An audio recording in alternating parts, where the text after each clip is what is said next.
When we are older, girlfriends, and for the fellas, here's some golden nuggets.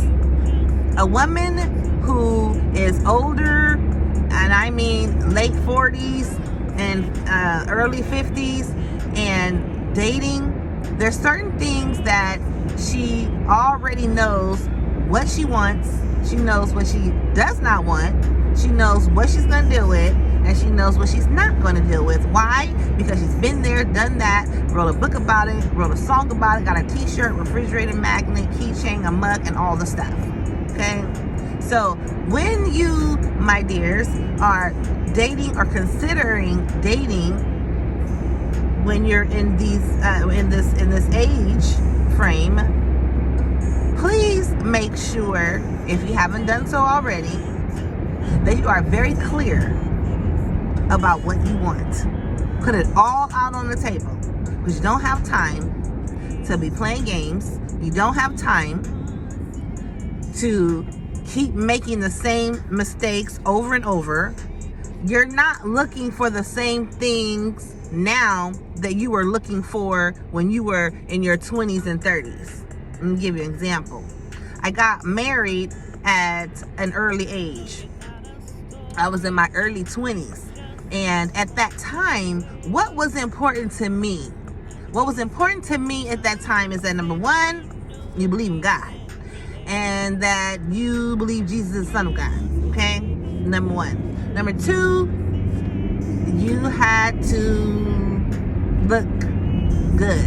You had to be handsome. You know, I had a type, if you will. And when we're in our 20s and 30s, you know, most times we have a type, right? The first thing you see is someone's appearance. And if it's just not your type, then you're just not going to entertain it.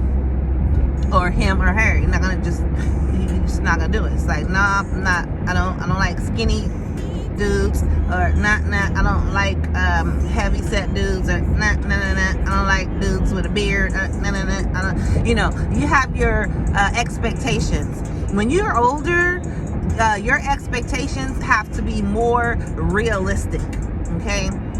And by that, I mean, it is not the same as when you were younger. Sex is not, and it should not be number one on your list, okay? When you're older and you have responsibilities, you've already worked, you dang near can retire if you want to, you've got your pension set it up, your 401k, your insurance, you got everything lined up, and you are not looking for just someone to have sex with, right? Consider this. Consider the fact that perhaps you have or are suffering from poor relational outcomes. Poor relational outcomes because you have not done the work. You have not done the work. What is doing the work? Doing the work is exploring yourself. Explore yourself. Learn yourself. Consider one of two things. Am I attracting the same type of fellas based on my training or based on my trauma? What do I mean by that? If you are trained up with a queen consciousness, then you are not going to entertain any type of foolery, because you know who you are. And I've said it before, and I'll say it again, that being a queen is a mentality. It is not your outward adornment. It is a mindset. Or is it a result of your trauma? Most of us have been through some type of trauma, whether we have watched trauma or experienced trauma.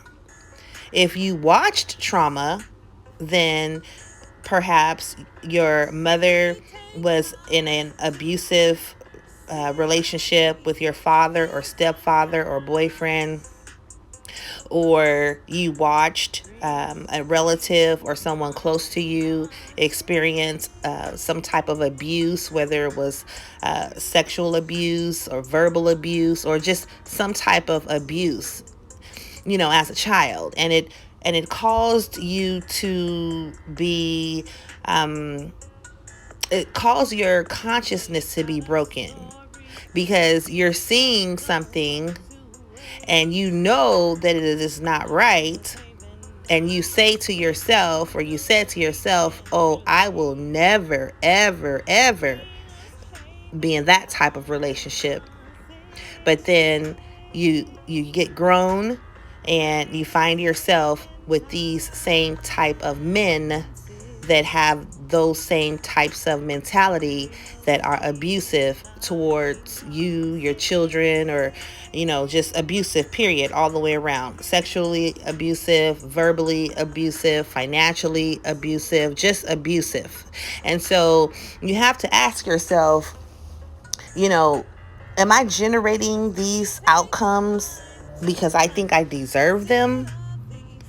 Because you do know that you generate outcomes based on what you think you deserve. The mind is powerful. So that is why I am having this talk girl talk with you all, based on, experience, based on knowledge, based on others' experience, and wisdom. It's two ways that you can obtain wisdom. First of all, if any man desires wisdom, let him ask God. Wisdom can be obtained through your experiences or knowledge, or someone else's experience or knowledge. So once you realize that, okay, I'm attracting these same type of men, and why is it, or was it my training, or was it my trauma, then you can change that pattern. You can change that behavior, because you're not going to change anything that you do not acknowledge. If you do not acknowledge that it is something off or something wrong with this behavior of me continuously, one after another, dating, courting, and entertaining men who are not good for me, or they're not good for you, you're going to continue that same pattern over and over and over. So you have to get to know yourself. That is doing the work, exploring yourself, so that we can break the cycle of these poor relational outcomes. This right here is a talk girl talk, and this is Drena from Drena's Haven 916. I love you all. Have a blessed day, morning, afternoon, or evening, wherever you might be in the world. Talk to you later.